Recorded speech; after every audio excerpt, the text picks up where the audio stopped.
Now let's start talking some more about long-term memory and how it's very important to be engaged with the material that one is trying to encode into long-term memory. We already briefly mentioned rehearsal in the terms of going over something over and over while we're attempting to keep it in working memory. Now we're going to spend some more time talking specifically about different forms of rehearsal and how this relates to encoding information into long-term memory. So, as mentioned previously, rehearsal is one of the primary routes in which information can be moved into long-term memory. And we did consider one form of rehearsal earlier, which was repeating the same word over and over, which we explained as one of the ways in which the primacy effect shows that preference for accurate responses there. And this is oftentimes referred to as maintenance rehearsal. So you're maintaining something in working memory by repeating it over and over to yourself. Another way that this is often talked about is called rote memorization, where people just go over lists again and again and again until it sticks in long-term memory. Now, this form of rehearsal is oftentimes contrasted with relational or elaborative rehearsal. Both relational rehearsal and elaborative rehearsal are, functionally speaking, the same type of thing. Now, relational rehearsal is involved in thinking about the ways in which the items that you're trying to remember are related to each other or to some existing knowledge that is already present in your long-term memory databanks, if you will. And this is, as we will see in a second, a much more effective way of getting information into your long-term memory. Not only is it more efficient at moving information from working memory into long-term memory, but it increases the likelihood that you will be able to remember that information once it is encoded. Because as we'll talk about later, just because you encode something into long-term memory does not mean you'll actually be able to remember it when you're required to remember it or when you need that information. Now, kind of gave that away a little bit, I guess. So generally speaking, relational or elaborative rehearsal is just far superior to maintenance rehearsal, both in terms of accuracy rates and how long you're able to recall those memories and how well you are able to remember them. This is pretty much true across the board for all different types of information. And to see an illustration of how maintenance rehearsal is not actually the most effective, I highly recommend taking a look at figure 6.8 in your textbook. It is a series of a whole bunch of pennies, and all of them are slightly different. And try and pick out which penny is actually the real penny. And I know many people probably don't look at change very much anymore because even regular cash is not used that often. But just for argument's sake, many of you probably know what a penny is like and have probably seen a penny at least a few hundred times in your lives. And so it should be, by a maintenance term of seeing it over and over, thus it was held in working memory over and over, that if just going over something many, many times was enough, that you should be able to, without any problem, pick out the true penny in figure 6.8. And until you do that, I suppose you will never know if you're actually able to do so or not. All right, a little bit of fMRI evidence or literature to support the idea that relational or elaborative rehearsal is superior to maintenance rehearsal by itself. Now, yeah, we won't even get into that here. So here, participants were asked to remember a series of words, just like we've been talking about throughout most of this lecture. They were asked to remember these words while they were lying down in an fMRI machine. Following this, they were asked to recall as many of those words as they could. And so, of course, some words they could remember correctly and other words they were not able to remember correctly. And so once researchers had identified what words they were able to correctly recall, versus those they couldn't, they then went back into the fMRI data and looked at what possible differences they could find between the correctly identified words and those that were incorrectly remembered. And so they found some interesting differences in brain activity across those two different types of word sets. Now, this graph here is just showing activation in time, so time after presentation of the word itself. And activity level here is referring to the bold level or blood oxygenation level or looking at how much oxygen is being used in different parts of the brain. And this graph here is directly for the left inferior prefrontal cortex. This means the prefrontal cortex on the left side, and then inferior just implies the lower portion of it as compared to either superior or dorsal. These two different shapes are representing how much activation you're seeing in this region of the brain directly after words are presented, and they're color-coded such that this blue spiky line is the remembered words, and the sort of smooth curve down here in red are the forgotten words. The primary thing to take away from here is that the higher activity level one has, the greater the degree of neurons devoted to whatever task that part of the brain is occupying. And so here you can see that in the prefrontal cortex, we see much greater activation for words that are remembered versus those that are not. Now, this is interesting here because the prefrontal cortex is often associated with abstract and complex thinking, along with forming relations. Because as one sees, when one suffers damage to this region, one of the most common things to be lost or impaired is social rules and norms. And social rules and norms oftentimes consist of highly intricate and abstract series of concepts and thoughts that are all tied together to form the norms and rules that we follow on any given basis. Now, you also see a subtle difference for the left medial temporal cortex, again seeing higher activity here for remembered words than forgotten words. And from the little bit of reading I've done, this area seems to be related to episodic memories. Episodic memories are memories for events and complex situations as opposed to factual information, which could just be referred to as semantic memories. Now, I don't really know that much about this region, so just be aware that they did find these differences, and if you'd like to know more, please go ahead and read about this brain region. Now, before we get into the next set of experiments, let's think about these or learn about two different styles of learning. These are intentional versus incidental learning. Now, intentional learning is probably what most of us think about when we're thinking about learning something new, and this is learning in a deliberate fashion, and generally there's the expectation associated with this that that memory will be tested later. So the most common example of this that you are all probably familiar with is studying for an exam. You look through the information, you know that you have to learn this information, I remember this information, because you will be tested to see how good your memory is later. This is contrasted with incidental learning, where incidental learning is when you happen to learn something, even though you did not have really any intention at the beginning of learning whatever it is that you have now learned. And so a common example of this could be that you're with a friend, not so much anymore these days, but virtually, let's say. And you're talking to this friend about something that they're really interested in and that they know a lot about. And it could be that afterwards, several days later, you have these random facts or pieces of information that your friend was talking about in your mind. And so ultimately you have learned those things, they're in your memory, but you didn't really have any intention to learn them in the beginning. You were just humoring your friend because they were really excited, talking about what they were excited about, and you just like seeing your friend excited. Maybe that's not something you can relate to, but, well, you probably watch sitcoms, and so I'm sure you can imagine that type of situation happening, and thus just imagine the case where you have acquired some piece of information, but you never really had the intention of acquiring it in the first place.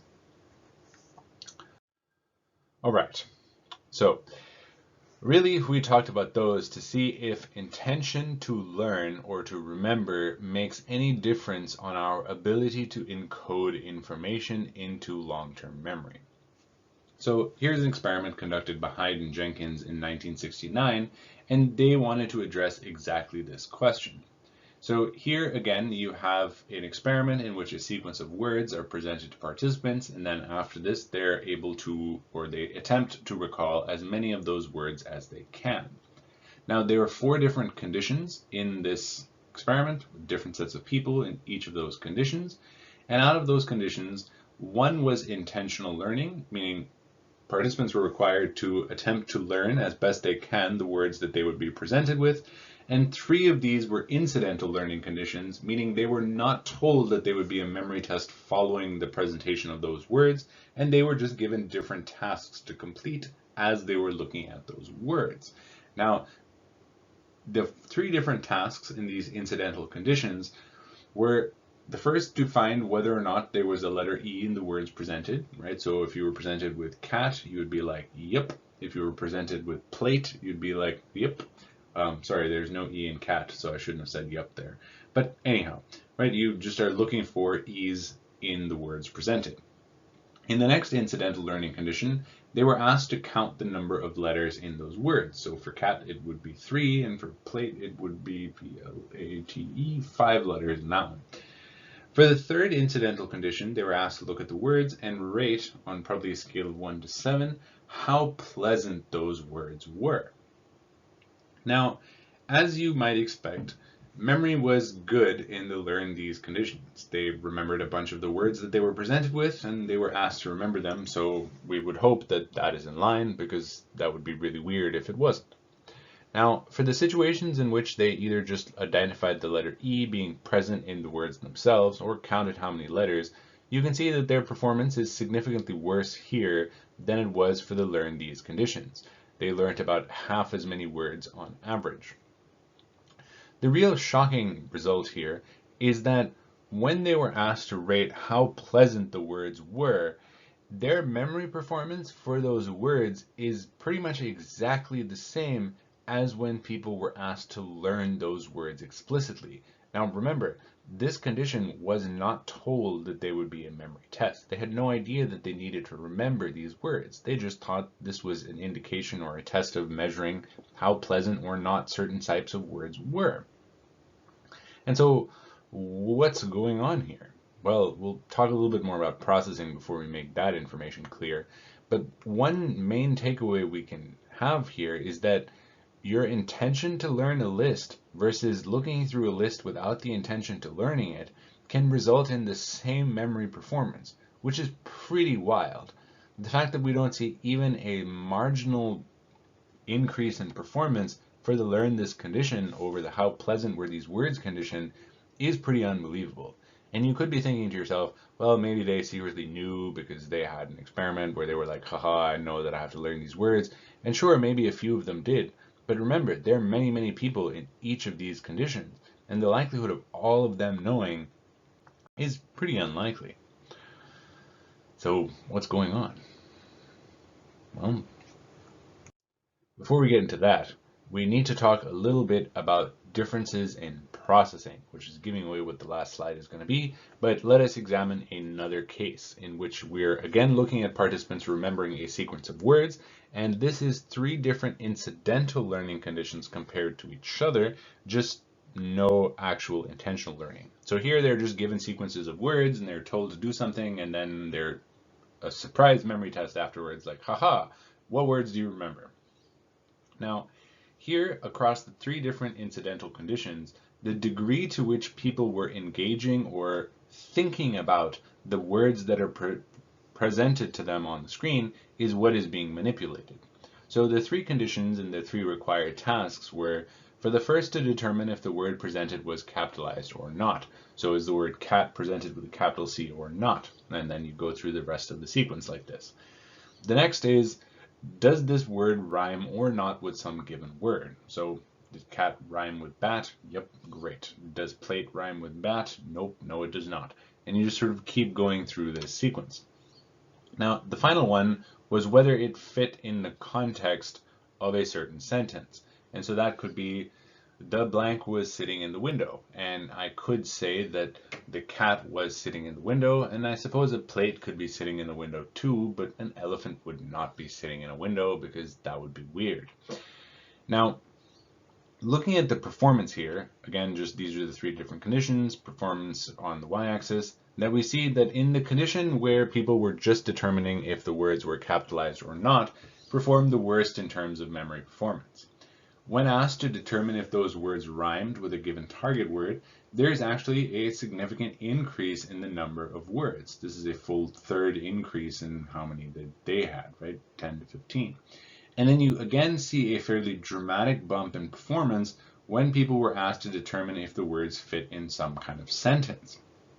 Now, here, if one thinks about what is going on, here I'm basically only identifying one letter. I'm only paying attention to one letter in this word. If I even have to think beyond that about the word, That's just bonus on top, but is not required for the task at hand.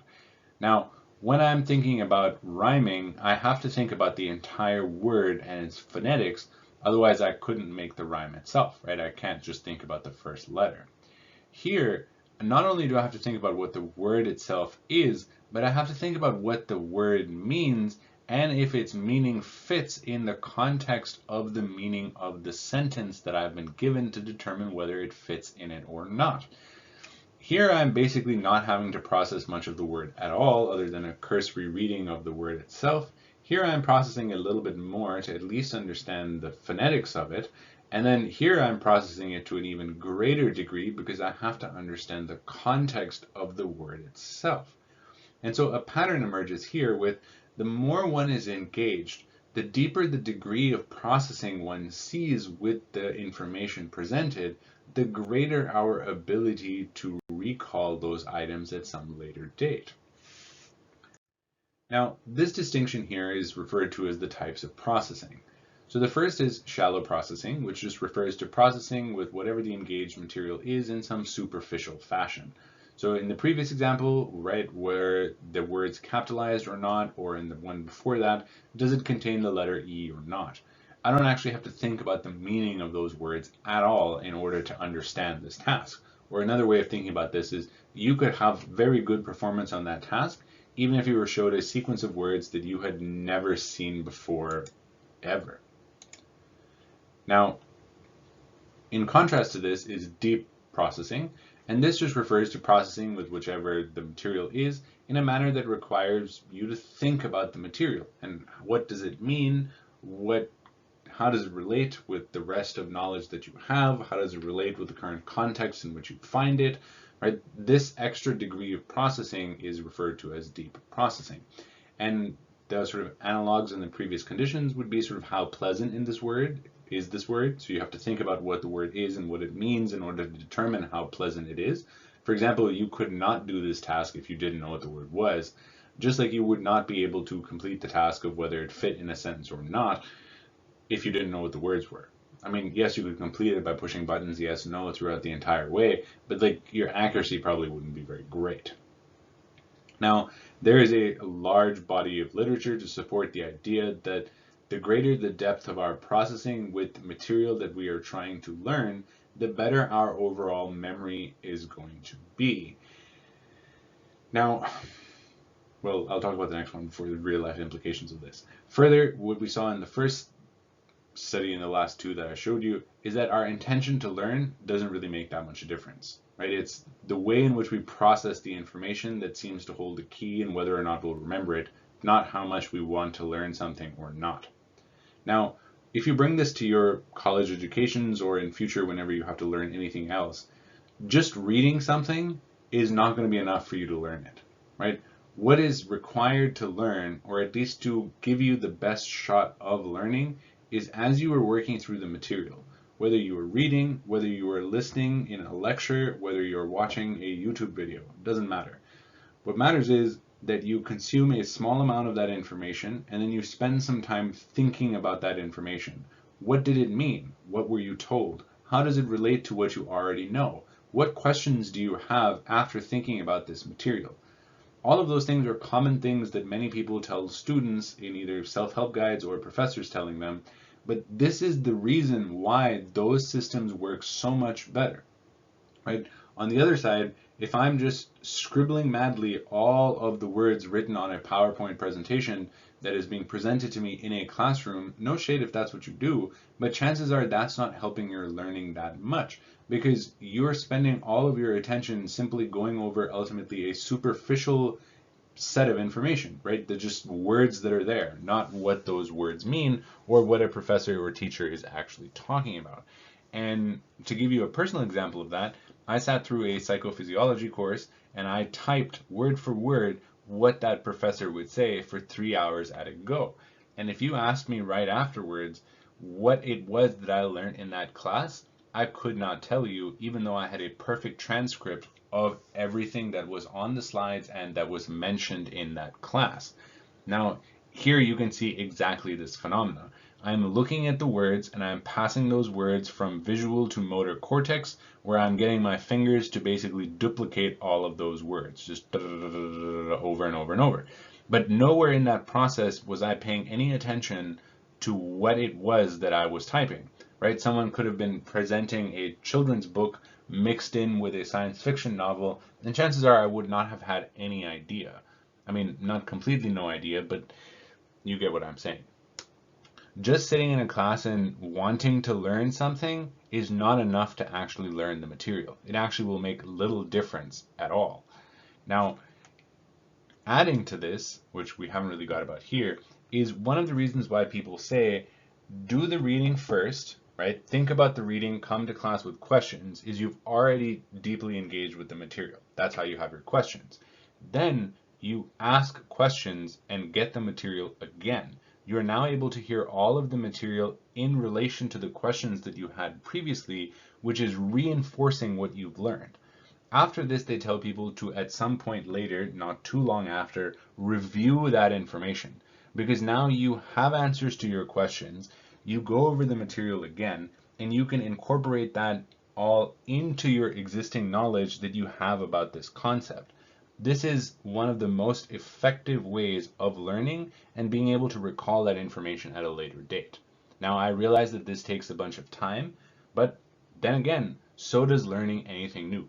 And if you really are seriously committed to learning something well, this is one of the best ways that you can go about it. And it's not just about my opinion. You now actually have scientific basis behind why that is the case and why just sitting and writing stuff down is not really the greatest way of learning. It can be helpful if used appropriately, but just writing stuff down isn't actually helping your learning.